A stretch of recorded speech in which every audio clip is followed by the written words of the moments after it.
Voy a leer en Éxodo 20,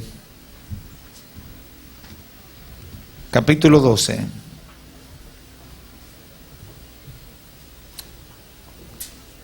Ese verso lo leímos el pasado domingo. Muy fácil, ustedes se lo saben. Honra a tu padre y a tu madre, para que tus días se alarguen en la tierra que Jehová tu Dios te da. Y quiero compartir otra lectura con ustedes que también leímos el pasado domingo y está en Efesios capítulo 6, la epístola a los Efesios capítulo 6. Hijos, obedezcan en el Señor a vuestros padres, porque esto es justo. Honra a tu padre y a tu madre, que es el primer mandamiento con promesa, para que te vaya bien y seas de larga vida sobre la tierra. Y vosotros, padres, no provoquéis a ira a vuestros hijos, sino criadlos en disciplina y amonestación del Señor. Amén. Pueden sentarse. Gloria al Señor.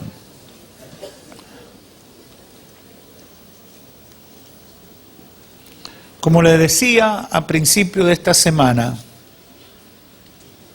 el Señor ha puesto carga en nosotros alrededor de este tema de la familia, y no lo hemos hecho simplemente por entrar en moda, ni propiamente participar de algo cíclico, rutinario y demás, sino que el Espíritu Santo nos ha movido a llamar la atención sobre lo que es el deseo de Dios sobre este tema tan importante y lo que Dios espera alrededor, o lo que Dios espera de nosotros alrededor de este tema. Y hoy nos proponemos hablar con el título El sacerdocio familiar. Alguna gente dirá: pastor, esa palabra, como que esa mezcla que usted tiene ahí, eso está raro. Deme unos minutos y entonces quizás estemos de acuerdo en lo que queremos comunicar en esta hora. El conocimiento de los deberes y las responsabilidades de los padres y madres dentro de la familia tiene una importancia capital para garantizar el desarrollo saludable de la familia. Ser padre o ser madre es más que una función biológica. Es más que una función natural de un hombre o de una mujer. En la perspectiva de Dios, ser padre o ser madre es tan relevante como el sacerdocio en el pueblo de Israel. Esa es la verdad cuando uno analiza la Escritura. Y eso choca un poco porque cuando uno analiza la condición de la sociedad que nos ha tocado vivir, vamos a encontrar significativas diferencias en este sentido.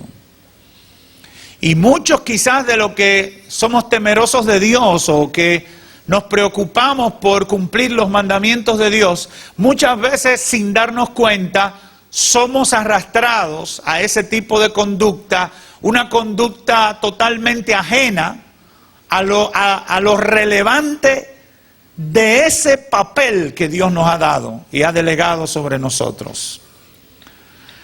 Primero vamos a entender qué era un sacerdote para el pueblo de Israel.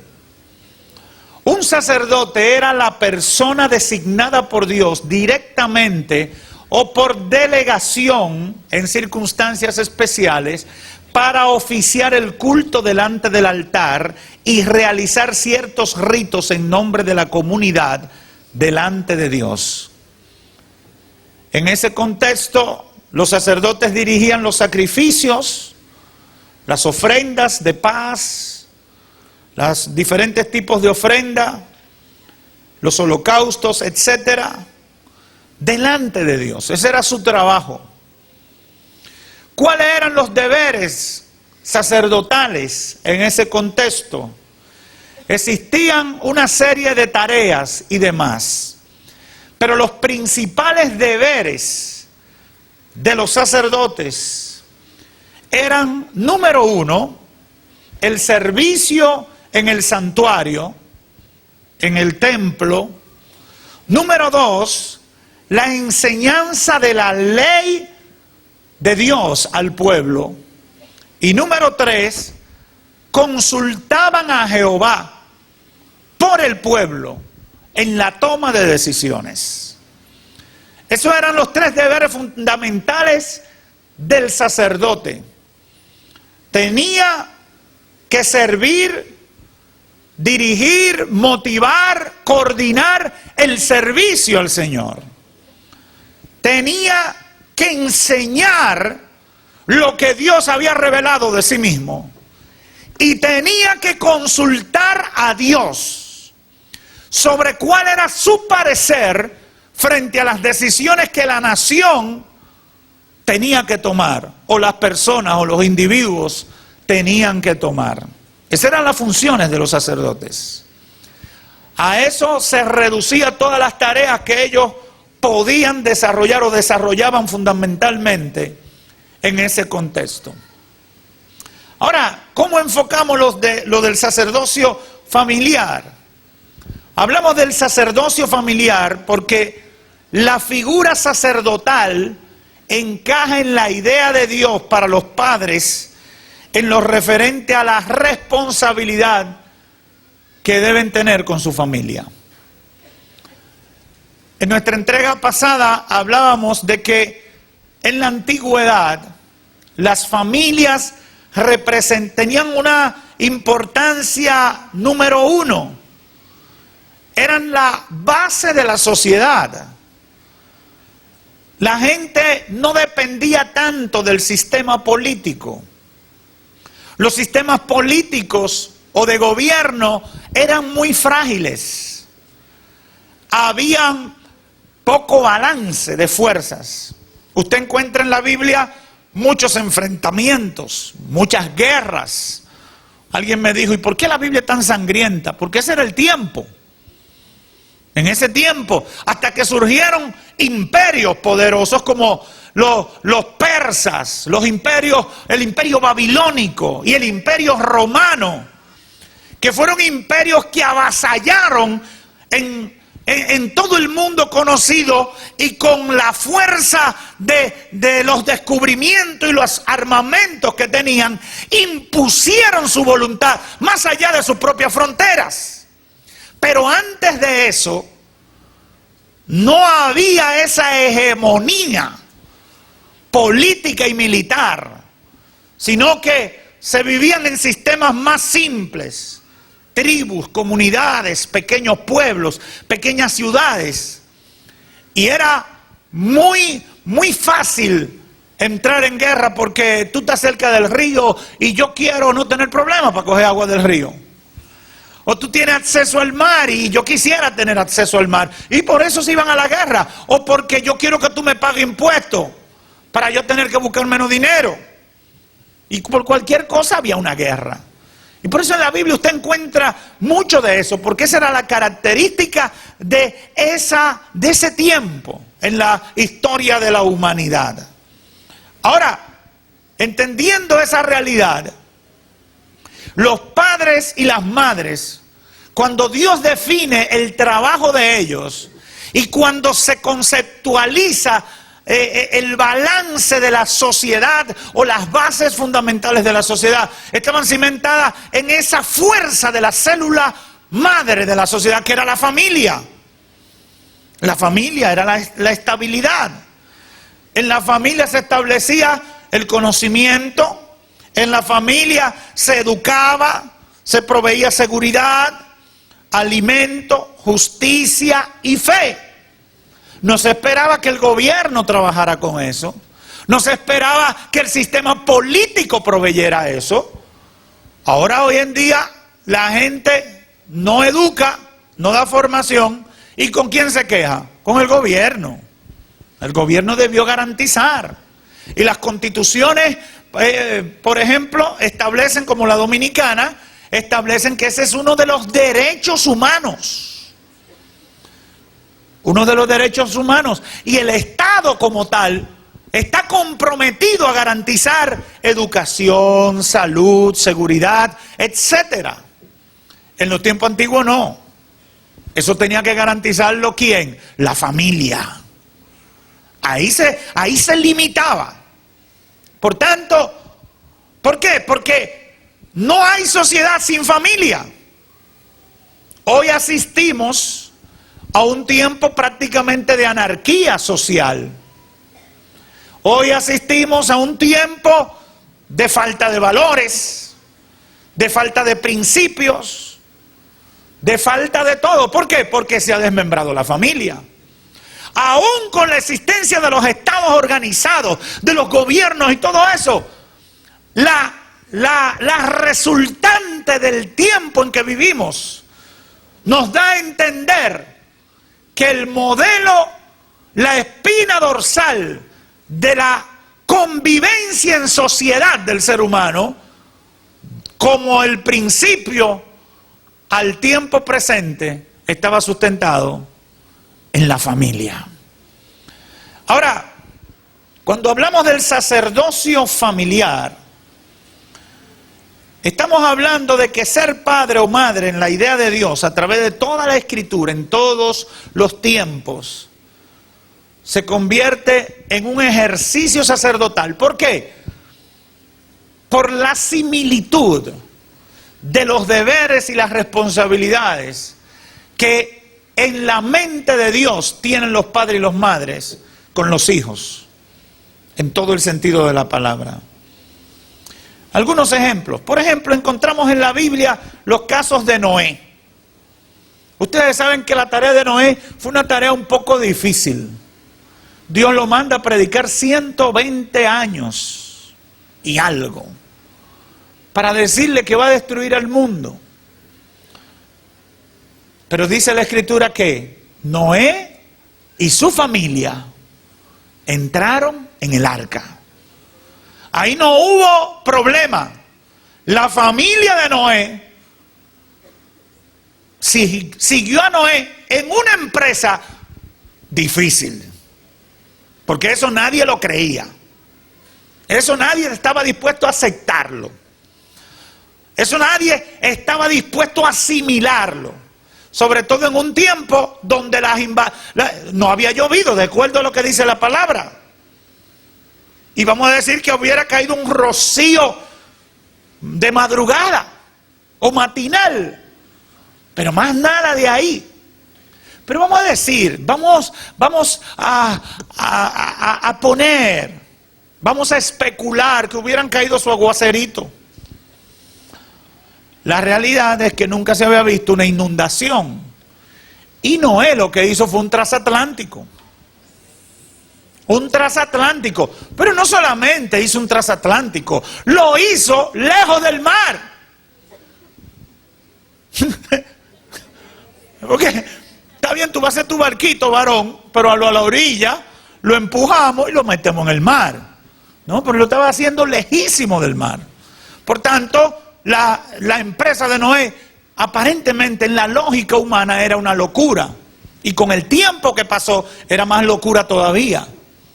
Pero hoy en el siglo XXI, hay evidencias de que lo que pasó con Noé está físicamente todavía, parte de esas evidencias, en el monte donde dice la Biblia que iba a estar. Y los científicos lo han comprobado. Así que parece que no era locura. Ahora, lo que quiero resaltar del caso de Noé es que él fue líder en su familia.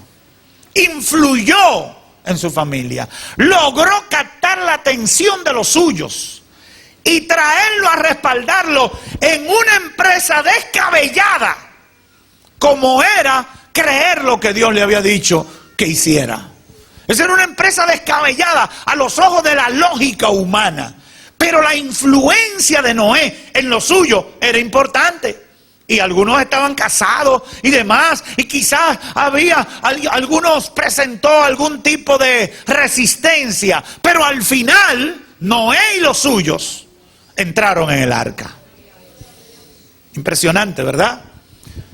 Está el caso de Abraham, que es uno de los casos que a mí me impresiona más. Este individuo decide salir de Ur de los Caldeos. Era una ciudad desarrollada en su tiempo. Él no era cualquiera. Tenía un buen nivel de comodidades. Pero él sale de su tierra y su parentela. Y la influencia, la capacidad de influir en lo suyo era tan importante que Abraham logra que su hermano le deje a su sobrino. No solamente arrastra a lo suyo, a su mujer, a sus criados y demás, sino que viene el sobrino. ¿Cuál era el sobrino? Lot. Y viene con los suyos y se va con ellos. Y todos le siguen. Y pasó Abraham muchos años de dificultad, de penuria en el desierto, de calamidades, de crisis. Yo vi una película, que creo que la proyectamos aquí, hecho por un ministerio que trató de apegarse mucho al texto bíblico y a la historia bíblica para llevar a una muestra de cine todo lo que pasó con la vida de Abraham. Y me impactó el hecho de que ellos le dedicaron en esa cinta un buen tiempo a las penurias que pasó Abraham, entre ver la manifestación del favor de Dios, después que él toma la decisión de fe de salir, y ver la manifestación del favor de Dios en medio del desierto. Es decir, ellos presentan a Abraham en momentos de desesperación, en momentos cuando no había para comer, cuando llegaba a una tierra y aparecía un ejército, o aparecía un grupo de piratas o de asaltantes y le hacían daño y se le complicaba la vida. Y a mí me llamó la atención eso. ¿Por qué? Porque uno solamente ve que Abraham es el padre de la fe. Pero para ser padre de la fe hay que pasar desiertos de fe. Amén. Es muy lindo decir, oh, qué aleluya, la Biblia lo menciona, el padre de la fe, qué bueno. ¿Y cómo se demuestra fe? Viendo lo que no hay. Pasando situaciones difíciles donde hay incertidumbre y situaciones calamitosas donde tú solamente te sostienes por medio de la fe. Eso pasó con Abraham. Ahora, en todo el tránsito de su vida, vemos a Abraham siendo líder e influyendo en su familia positivamente. Y manteniendo el dominio de la situación, a pesar de las calamidades, a pesar de las crisis, a pesar de las amenazas, a pesar de las complicaciones, a pesar de todo, se mantuvo en pie, siendo el guía social y espiritual de su familia. Era el líder. No hubo cuestionamiento en ese sentido. Y yo pudiera pasarme todo este tiempo presentando ejemplos bíblicos al respecto. Jacob, ¿qué pasó con Jacob? Se mantuvo como el centro de la vida de su descendiente, hasta el punto que José llega gobernador de Egipto. Y no se siente tranquilo hasta que trae a su padre Jacob junto a los suyos con Gosén y le da todo ese territorio. Y José, a pesar de convertirse en la eminencia y la autoridad, respetaba el liderazgo de su padre Jacob y todos sus hermanos por igual. Josué El caso de Josué es impresionante y es el último que voy a citar. Porque Josué vivió muchos años. Y está establecido, por ejemplo, en nuestro tiempo, que uno de los grandes problemas que se tiene, por ejemplo, con los envejecientes en nuestras sociedades de este tiempo, siglo XXI, es que nadie quiere a los mayores. Y cuando uno llega a una ancianidad de muchos años, la gente llega a no tomarlo en cuenta. Es como en los países desarrollados, yo hacía referencia el domingo de eso, lo van relegando y tienen, por ejemplo, los asilos que lo depositan ahí, se pasan años sin ver a los padres. Yo he tenido la oportunidad de ir a varios asilos. Ya hoy en día se han modernizado mucho, están muy cómodos y tratando de no hacer sentir al envejeciente mal, pero la realidad es que en los países desarrollados, Estados Unidos y Europa, por ejemplo, los envejecientes cuando llegan a un asilo, muchas veces lo que quieren es morirse, porque sienten que no tienen importancia en los seres queridos, que ellos son progenitores. Josué, dice la Escritura, que murió de 110 años. Y desde el principio Josué fue un líder. Toda la historia de Josué habla de eso. Pero cuando analizamos el libro de Josué nos damos cuenta que hasta el último tiempo de su vida, Josué marcó el liderazgo dentro de su familia y dentro del pueblo que él representaba y al cual había servido. Es decir, Josué muere, pero muere siendo el norte, muere siendo el ejemplo, muere siendo el modelo de autoridad, el modelo de moralidad, el modelo de relación con Dios frente a lo suyo, aun cuando era un anciano de muchos años y quizás tenía limitaciones de facultades, pero él se mantuvo siendo el modelo. Y el capítulo 23 y 24 habla de que Josué, después ya habían pasado los años y el pueblo de Israel había llegado y había conquistado y se había acomodado y todas las cosas estaban bien y estaban cómodas y fáciles. Josué no solamente se queda como la reserva moral de ellos, sino que Josué se queda también como el centinela, como el garante de la sobriedad espiritual de esta nación. Y por eso en los capítulos 23 y 24 del libro de Josué, Josué se levanta y da una exhortación llamando a la atención a la nación que estaba desviándose.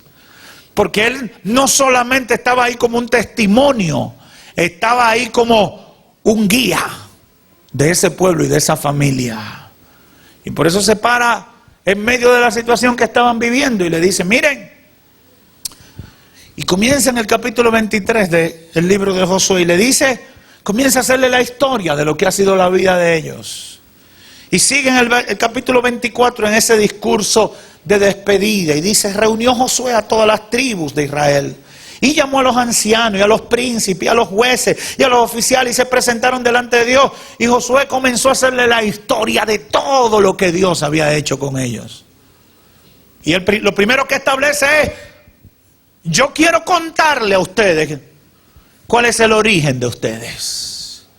Yo quiero recordarle a ustedes de dónde salen ustedes. Porque para esto Dios me tiene aquí de pie frente a ustedes. Para hacer la memoria histórica de dónde salieron y por qué están en el lugar donde están. Pero quiero decirle algo.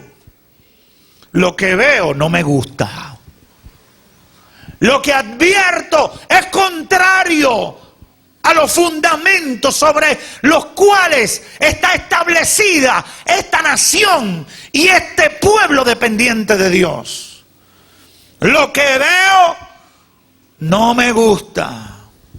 Jehová arrojó de delante de nosotros a todos los pueblos que habitaban la tierra. Nosotros pues también somos testigos del favor y la misericordia de Dios. Pero veo que ustedes están cambiando la ruta de lo que ha sido la vida y la razón de nuestra existencia.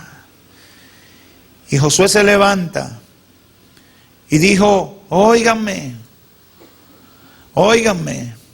ustedes tienen que recapacitar porque Jehová nuestro Dios es el que nos sacó a nosotros y a nuestros padres de la tierra de Egipto.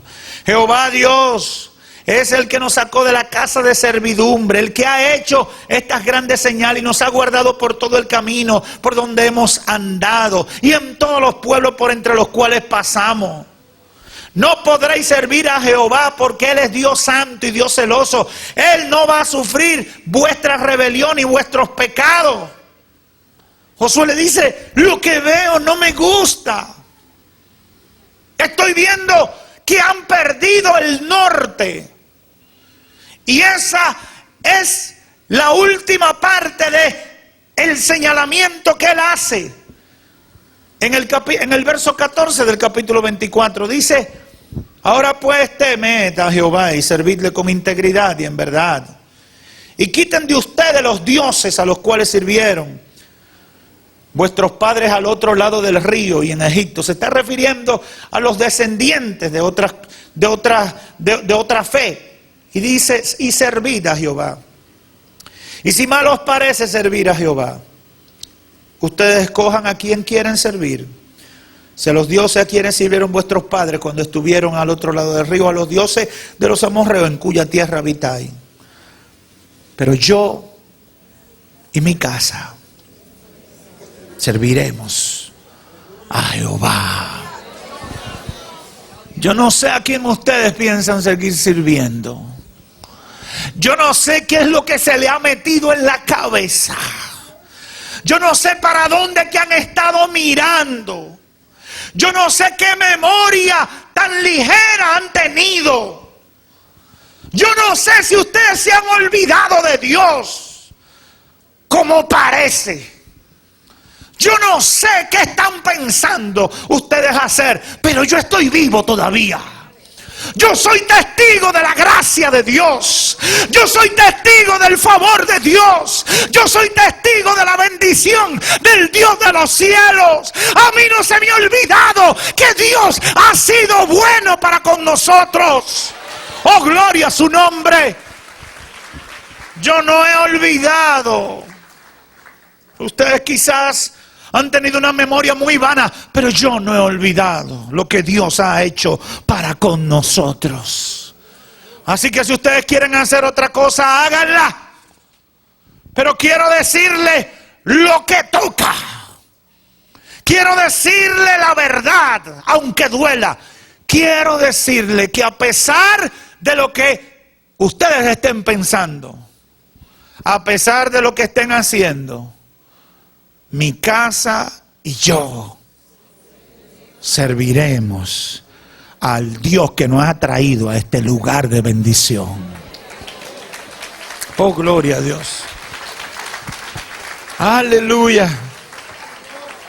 Hasta el último tiempo de su vida fue determinante para influir en su familia. ¿Y usted sabe qué pasó? ¿Usted sabe qué pasó? Verso 21, capítulo 24 de Josué. El pueblo entonces dijo a Josué, ay Josué, no. Ay no, Josué, tú tienes razón. A Jehová serviremos.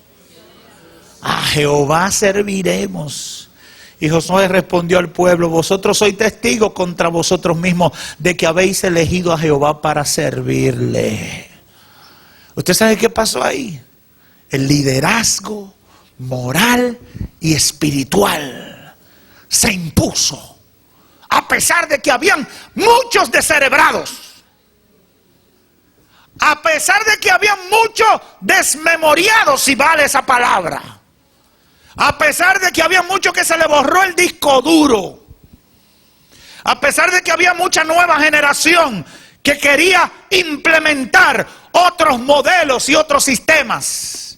A pesar de todo, cuando ese hombre que con su vida, con sus acciones y con la integridad y coherencia de todos sus actos, se para de frente, se para en la brecha y le traza la ruta, ellos lo siguen. Ellos lo siguen. ¿Sabe por qué? Porque ellos conocían quién era Josué. Y ellos no tenían un testimonio distorsionado de Josué. Ellos sabían que Josué era una garantía de verdad, de honorabilidad, de responsabilidad frente a esta nación. Y cuando él le declara lo que él piensa, le siguen y lo obedecen. Dicen: no, Josué, verdad. Perdona, Josué. Se nos olvidó a nosotros. A Jehová vamos a servir. Vamos a servir. No te va a quedar tú y tu casa solamente. Nosotros sabemos que ese es el camino. Y nos hemos dejado embobar, nos hemos dejado seducir, nos hemos dejado fascinar por las tierras y por el bienestar. Usted sabe que el bienestar nos deja fascinar a veces. Nos fascina, nos saca de nuestra realidad. El bienestar, ellos estaban bien, ya estaban cómodos. Se dejaron fascinar y se salieron de la realidad.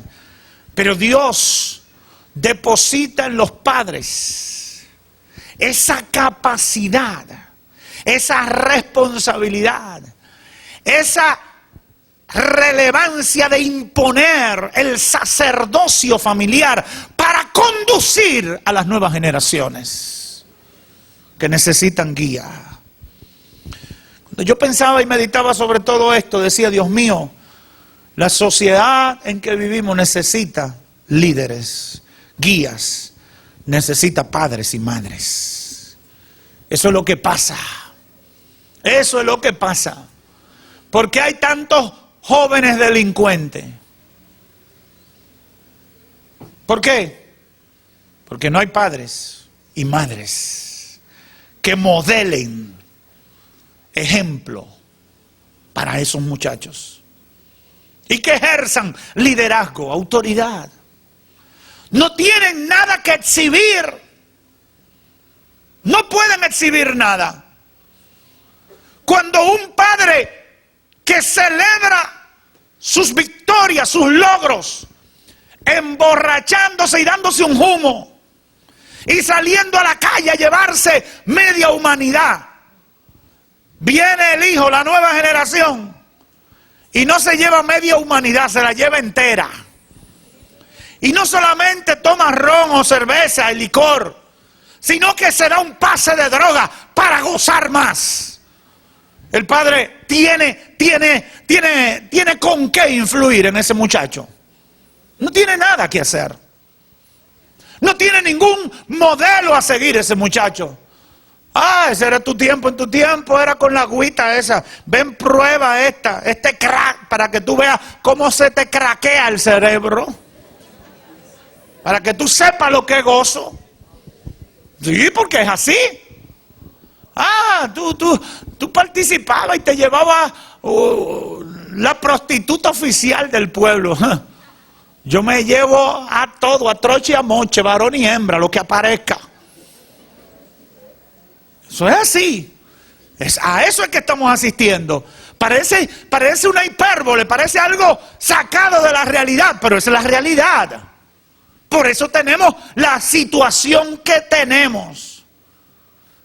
¿Cuál es el mensaje que frente al cual Dios nos enfrenta en esta hora? Número uno, lo resumo de la siguiente manera. Número uno, Dios quiere que cada padre y madre entienda que tiene una función sacerdotal en la vida de sus hijos. Y decimos sacerdotal porque tiene que cumplir con 3 deberes. Número uno, guiarlos en vivir dentro de la ley de los hombres. Guiarlos a vivir dentro de la ley de los hombres. Guiarlos a vivir dentro de la ley de Dios. y servirle de consejero respecto al deseo de Dios para sus vidas. Los padres y las madres que me están escuchando, sepan que Dios está esperando esa función de parte de ustedes. Por eso declaramos que es una función sacerdotal, es un sacerdocio. Son ustedes a quienes Dios ha puesto alrededor de su familia para guiarlos, para educarlos, para formarlos, para darle valores que permitan a esa nueva generación conducirse dentro de los parámetros que Dios espera moral y espiritualmente de la próxima generación. Estamos asistiendo a una realidad horrible que mete miedo. Hay una cantidad de hombres y mujeres que tienen hijos, pero no pueden ser llamados padres y madres. Tienen hijos, han cumplido con una función biológica, pero no saben el legado que tienen para preservar esa próxima generación. No saben qué le van a dar a ellos, no saben qué instruirle a ellos, no saben ni le interesa. Yo muchas veces he tenido que aconsejar gente que llega buscando consejos y cuando me presentan los problemas de los hijos, dicen, no, es que yo no puedo con ese muchacho. Es que yo no puedo con esa muchacha. Una madre una vez me dice, pastor, yo no puedo con esa muchacha, esa hija mía es el diablo. Y le digo yo, ¿y cuántos años tiene tu hija? 14.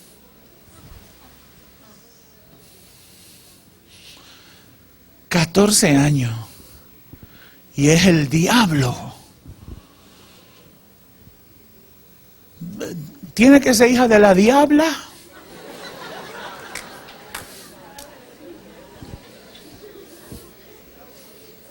No puede ser otra cosa. Porque en 14 años no se puede convertir en el diablo. Si tuvo madre o si tuvo padre. Si los tuvo, Dios demanda de padres y madres que cumplan con su sacerdocio, que cumplan con su responsabilidad de enseñarle la ley de los hombres, de enseñarle la ley de Dios y de ser consejeros respecto al deseo de Dios para la vida de esa generación que Dios ha puesto bajo nuestra responsabilidad. Tú no puedes salir, yo no sé qué voy a hacer con ese muchacho. Tú no puedes decir, yo no sé qué voy a hacer con ese hijo. Mentira, esa irresponsabilidad no viene de Dios. Eso te lo puso el diablo en la cabeza. Cuando cuando concebiste o cuando engendraste ese hijo, estabas asumiendo un compromiso delante de Dios. Óyeme bien, porque algunos dirán, no, que yo no lo quería tener. A algunos le dicen accidente. Ese muchacho, no, es un accidente. Y fulano, un error. Y mengano, un descuido.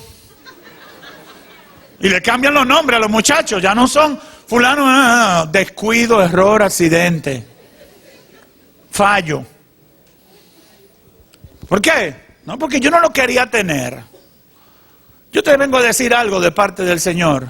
El día que tú engendraste o concebiste un hijo, automáticamente estabas asumiendo delante de Dios la responsabilidad de guiar, de formar, de educar, de proveer, de cuidar y garantizar que ese hijo viviera en el temor de Dios. El Dios que te hizo capaz de tener o engendrar, ese Dios está estableciendo que en el momento de que tú participaste de la concepción o de engendrar un hijo, tiene la responsabilidad delante de Él de ser el sacerdote de la vida de ese muchacho.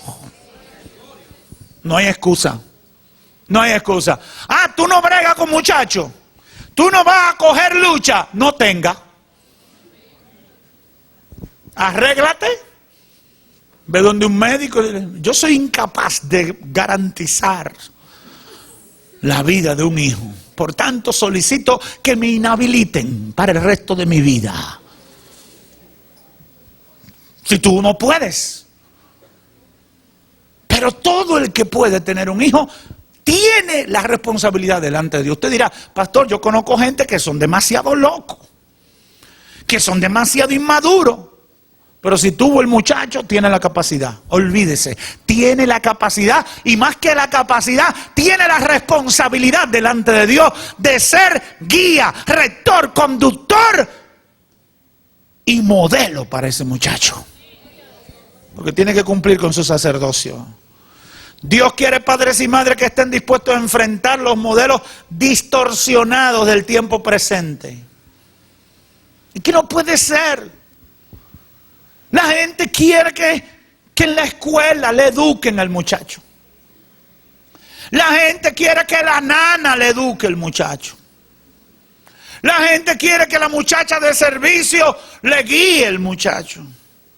La gente quiere que otros sean, la escuela. Y hasta hay muchos cristianos que quieren que la iglesia. No porque yo lo llevaba a la iglesia. Mira, lo llevé tantos años a la iglesia y mira, salió delincuente.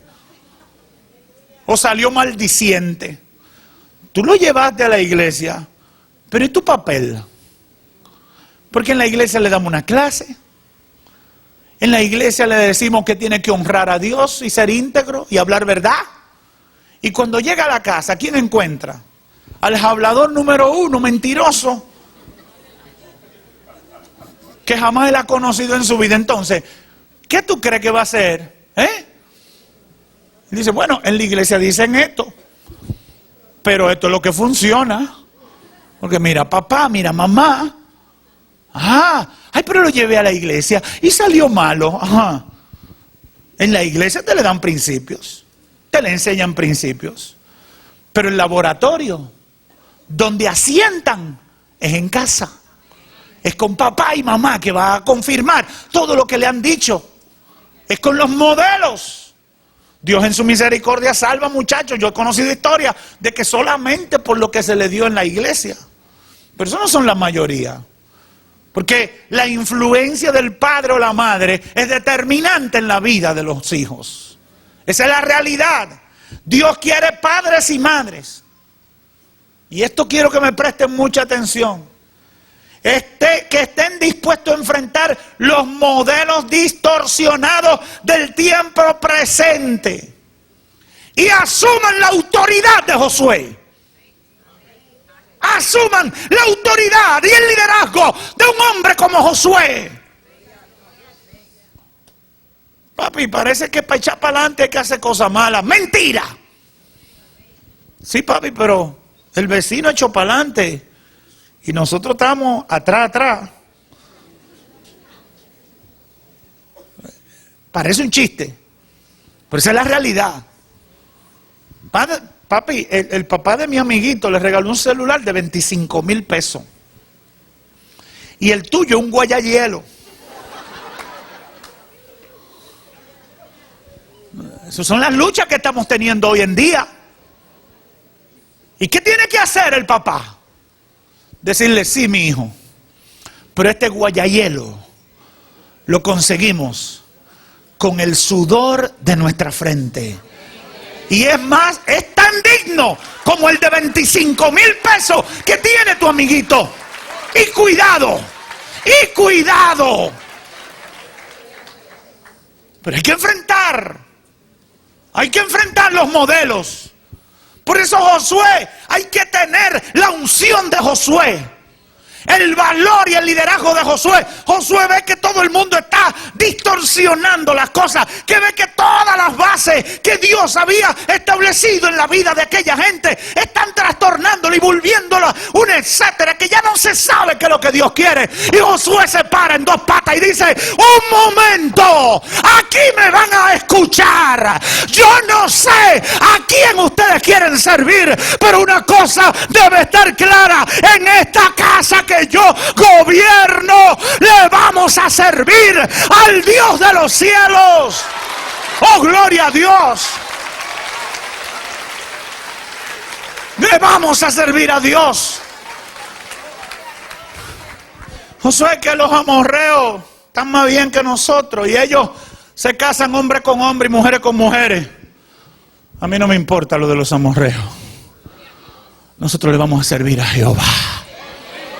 Josué, mira, que eso de la integridad y de la verdad y de la honradez, Josué, eso está pasando de moda. ¿Tú quieres echar para adelante? Hay que ser un tigre. Hay que ser como el Mario de la vaca. Hay que ser un toro. Y no de lo de la romana.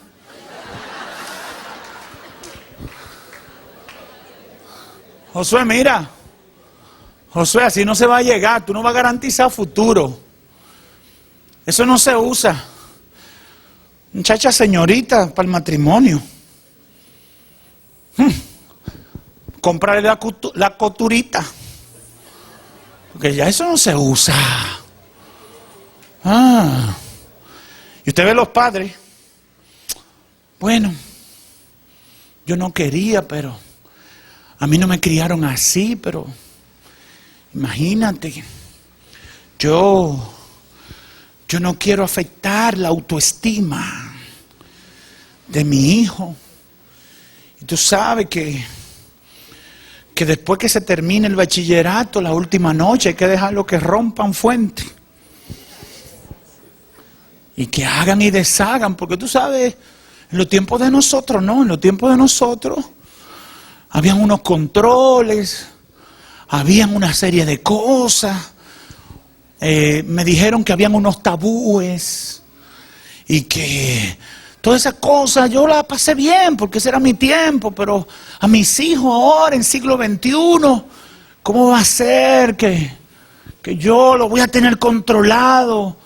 Él es joven, ella es joven, yo tengo que dejarla irse para el party porque si no va al party va a estar fuera de onda. Y entonces, ¿qué va a contar en el colegio cuando llegue? Que se van de fin de semana para Bávaro. Y nadie se puede meter con eso porque, es más, la escuela lo está promoviendo. Y tú sabes, eso es para que ellos se desarrollen y entren en el mundo. Entonces ustedes los evangélicos, imagínate ustedes los convertidos, gente atrasada, pensando que la virginidad es un valor importante, pensando que la moral, que hay que estar pensando, eso eran tabúes de los 40, de los 50, de los 60, ya tú sabes, con la revolución sexual de los 60, en los países desarrollados, tú sabes, el movimiento hippie y todo lo que ha venido de por ahí, todos esos tabúes se han caído. Ahora hay que dejar que los muchachos corran. Y hoy tenemos jóvenes de 20 años con el millero de hombres de 60. ¿Sabes lo que es el millero, verdad? ¿Por qué? Porque los padres no quieren asumir su responsabilidad. Tú tienes que asumir tu liderazgo. Tú tienes que ejercer tu sacerdocio en tu familia. Tú tienes que ejercer tu sacerdocio en tu familia. Tú puedes ver el mundo entero llevándoselo al diablo. Tú puedes ver que a tu derecha hay una promiscuidad rampante y a tu izquierda está lleno de vicio la familia de al lado y que los de atrás son unos delincuentes. Pero tú te tienes que parar con la autoridad de Dios y decir: diablo, a mi casa tú no vas a entrar. ¡Oh, gloria a Dios! ¡Oh, gloria a Dios! Mi casa y yo vamos a servirle a Dios. Mi casa y yo vamos a respetar la ley de Dios. Mi casa y yo le vamos a servir al Dios de los cielos, aunque estemos atrasados. Aunque estemos atrasados. ¡Oh, gloria a Dios! Dios está buscando padres como Josué, que ejerzan su liderazgo, que ejerzan su sacerdocio, que lo ejerzan, que no lo ejerzan. Mi hijo está consumiendo droga, vamos a bregar con ese muchacho. Sí, pero que tú no puedes llevarlo así de fuerte. No, no, no, es mi hijo. Es mi hijo. Es mi hija. Está bregando con droga. Ese problema es mío. Ese problema no es del psicólogo nada más. Ese problema no es del terapeuta nada más. Ese problema es mío, es mi hijo, es mi hija. Y yo me voy a meter aquí. Me voy a meter por la mañana con Dios y en la tarde con Él. Por la mañana con Dios y en la tarde con Él. Y esta batalla yo la voy a librar en el nombre de Jesús. Porque yo voy a estar clamando, yo voy a estar pidiendo hasta que llegue la liberación a mi casa en el nombre de Cristo Jesús. Oh, gloria a Dios. Ay, yo no sé qué voy a hacer con él. Ay, que yo no sé qué voy a hacer con ella. No. Ese no es el sacerdocio de los padres y los madres en la perspectiva de Dios. Es de asumir responsabilidades. Hay padres, como decía el domingo, que van a tener que venir delante de sus hijos y decirle: perdóname. Perdóname porque yo he sido un modelo distorsionado. Perdóname porque he cometido muchos errores. Perdóname porque no te di un buen ejemplo. Perdóname porque hice muchas cosas malas que atentaron y te confundieron en medio de esos años difíciles de tu vida. Perdóname, pero a partir de la fecha tal, del año tal, del mes tal, tú sabes porque tú lo has visto. Cristo Jesús entró a mi corazón y lo que estaba mal he arreglado en el nombre de Cristo Jesús y estoy caminando en la paz de Dios. Hay que hablar con esa autoridad del cielo. Porque todos los que están aquí en algún momento quizás han cometido errores.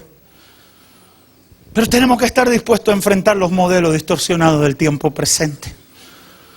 Y hacer como Josué. Pararnos en la brecha y decir: aquí manda Dios. Mi casa y yo le vamos a servir al Señor. Oh, hay mucha gente temerosa de Dios. Y hay mucha gente, hasta cristianos evangélicos, que ellos están gozándose en la iglesia. Ellos están cantando coros y salmos al Señor. Pero sus hijos se lo está llevando el diablo. Pastor, ore por mi hijo. ¿Y por qué no lo trajiste a la iglesia? No. Ese es un león. ¿Y cuántos años tiene? 15. Mire. Usted es un leoncito. El león o la leona, aquí soy yo. Y usted va para la iglesia conmigo en el nombre de Jesús. Camine.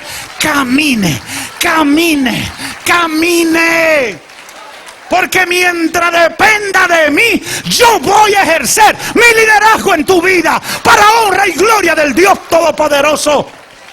Porque Dios me va a pedir cuenta. Dios nos va a pedir cuenta. Dios nos va a pedir cuenta.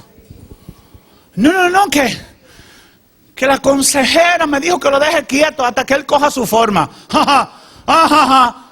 va a coger la forma de la calle, del diablo, de la corrupción, de lo que hay en el mundo. Que los amiguitos le van a decir: ven, vamos a robarnos ese celular para que vayamos a tal cosa, a tal otra. Eso es lo que va a coger lo de la calle. Pero no. Nosotros estamos llamados a ejercer nuestro sacerdocio espiritual, nuestro sacerdocio familiar en todos los sentidos de la palabra. Ejercerlo con liderazgo, con responsabilidad, con devoción. Por último, Dios está levantando padres y madres que estén dispuestos a luchar por la salvación de sus hijos, orientándolos, orando e intercediendo por ellos, imponiendo su autoridad sin importarle si el mundo pecador aprueba o no, si está de acuerdo o no. En Estados Unidos y muchos países desarrollados, cuidado si le da una pela a tu muchacho, te lo quitan. Y yo le he dicho a algunos padres: eso te veremos. Mire, hermano, si a mí no me hubieran castigado, ay, ¿dónde estaría yo? Yo todos los días le doy gracias a Dios por cada pela que a mí me daban. Todos los días. Porque en mi casa habían dos esferas: la esfera de la madre y la esfera del padre. La esfera de la madre era como las cámaras penales regulares. Ahí venían los castigos del día a día, sencillo, pero cuando la madre llevaba el caso a la Suprema,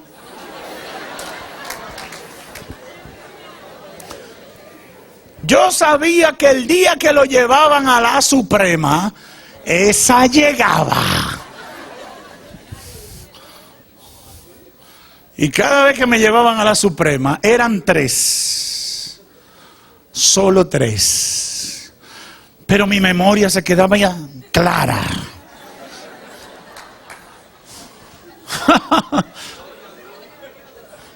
No me cabía la menor duda de qué era lo que estaban buscando conmigo y de las consecuencias que yo iba a sufrir si no corregía lo que estaba haciendo. Doy todos los días gloria a Dios por el castigo oportuno, no por el maltrato, porque nunca recibí maltrato, pero siempre que me pasé de las rayas me enseñaban dónde estaba. Dale para atrás. Dale para atrás, que te conviene, varón. Dale para atrás. El padre que ama, dice la Escritura, castiga. Castiga. No maltrata. Porque es que no han quitado el castigo porque le va a afectar la autoestima. Y va a producir un daño en lo profundo de la psiquis.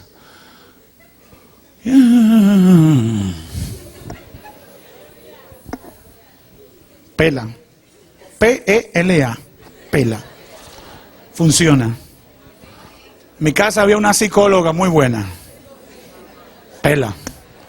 Funcionaba muy bien. Muy bien. Ay, hoy hay padres llevando a los niños de 3 años al psicólogo. Y los muchachitos van al psicólogo y le sacan la lengua. Y el psicólogo, eso quiere decir que es hiperactivo, extrovertido. 3 años, pela, ¿entiendes? Ayúdalo a entender que cuando él falla debe corregir. Ejerce tu liderazgo, dile que ofendió a Dios cuando habló mentira. Y que como ofendió a Dios, ofendió a papá y a mamá. Y el ofender a Dios, ofender a papá y a mamá, es también violar la ley de los hombres. Y por tanto va a sufrir consecuencias. Óigame, hermano, ¿usted no se ha dado cuenta? Los grandes criminales declaran locura. Y después encuentran que algo falló cuando tenían tantos años y justifican, él no es culpable de lo que hizo, porque Satanás ha eliminado la culpabilidad cuando la Biblia la ha establecido muy claramente. Los modelos distorsionados del diablo han eliminado la culpabilidad, y cuando el ser humano entiende que hay una justificación siempre para decir o para justificar lo que ha hecho, entonces siempre va a seguir haciendo lo mismo. Pero Dios en su palabra dice: la paga del pecado es muerte, punto. Porque las leyes de Dios son absolutas, no son relativas. Las leyes de Dios son claras y contundentes. Dios está levantando padres y madres que estén dispuestos a luchar por la salvación de sus hijos, orientándolos, orando, intercediendo por ellos, imponiendo su autoridad, sin importarle si el mundo pecador lo aprueba o no, o si está de acuerdo con ellos o no. Ejerza su liderazgo. Voy a terminar con este testimonio. Hoy hablaba con una hermana, la hermana Carmen, ¿está por ahí? Mira la hermana Carmen ahí. La hermana Carmen es hija de una mujer que le sirvió a Dios por muchos años. Y su madre le decía: Carmen, conviértete, Carmen. Se lo decía tantas veces. Y murió. Su madre murió sin ver a Carmen sirviéndole al Señor. Pero una de las cosas lindas que me decía Carmen: yo sé que yo hoy he conocido al Señor porque tuve una madre. Aleluya. Que hasta el último minuto de su vida estuvo pidiéndole a Dios por mi salvación. Aleluya. Mírela ahí, ella le sirve al Señor hoy. Ella le sirve al Señor. Aleluya. Aleluya. Padre o madre que estás escuchándome, no te canses. No desmayes. No desmayes. No desmayes, no te canses. Sigue asumiendo tu guerra en el nombre de Jesús. Párate en la brecha de tu casa y dile: diablo, hasta el último minuto de mi vida estaré reclamando la salvación y la sanidad de mi familia. Oh, gloria a Dios. Porque tú no sabes en qué momento Dios va a responder esa oración. Y si tu petición está delante del trono de la gracia y de la misericordia de Dios, aunque tú mueras, esa petición, oh, gloria a Dios, esa petición está ahí y Dios no se olvida. Dios no se olvida de las peticiones de sus hijos. Dios no se olvida. Ella es un testimonio. Ella es un testimonio como muchos que yo conozco. Dios no se olvida. Párate en la brecha. Ejerce tu sacerdocio. Ejerce tu sacerdocio. Porque tú sabes que delante de Dios tiene una responsabilidad que no puedes relegar. Lucha por tus hijos. Lucha por tus hijos. No importa dónde hayan llegado, lucha por tus hijos. Métete en la vida de tus hijos. Ay, no, que después que tienen tal edad no se puede entrar a su cuarto. Yo le he dicho a los míos: mire, el día que yo no pueda entrar aquí, mire, aquí hay problema. Yo me meto donde quiera, porque mis hijos son mis hijos, salieron de mí. Dios me ha dado esta responsabilidad y ellos tienen que saber que yo soy su papá siempre, forever. Forever. Tú eres padre y tú eres madre siempre, siempre, siempre. Ah, que se casaron y ya se fueron a otro país. Como quiera, tú sigue orando. Como quiere, tú sigue intercediendo. Como quiere, tú sigue llamándolo y diciéndole: hijo, ¿en qué tú estás? Mira, estoy orando por ti. Estoy pidiéndole a Dios por ti. ¿Qué te pasa? ¿Cómo está tu vida? ¿Cómo está tu economía? ¿Cómo está tu familia? Quiero saber de ti, porque yo estoy orando por ti. Dime el día que me necesitas, porque no importa el negocio que yo tenga, el día que tú me necesitas me vas a encontrar y voy a estar ahí para batallar contigo, para luchar contigo, para defenderte, para amarte. Oh, gloria a Dios, porque herencia de Jehová. Aquí amanda la soa y abaso quiere mendelea. Herencia de Jehová son los hijos y cosa de alta estima a los ojos de Dios. Ponte de pie en esta hora. Aleluya.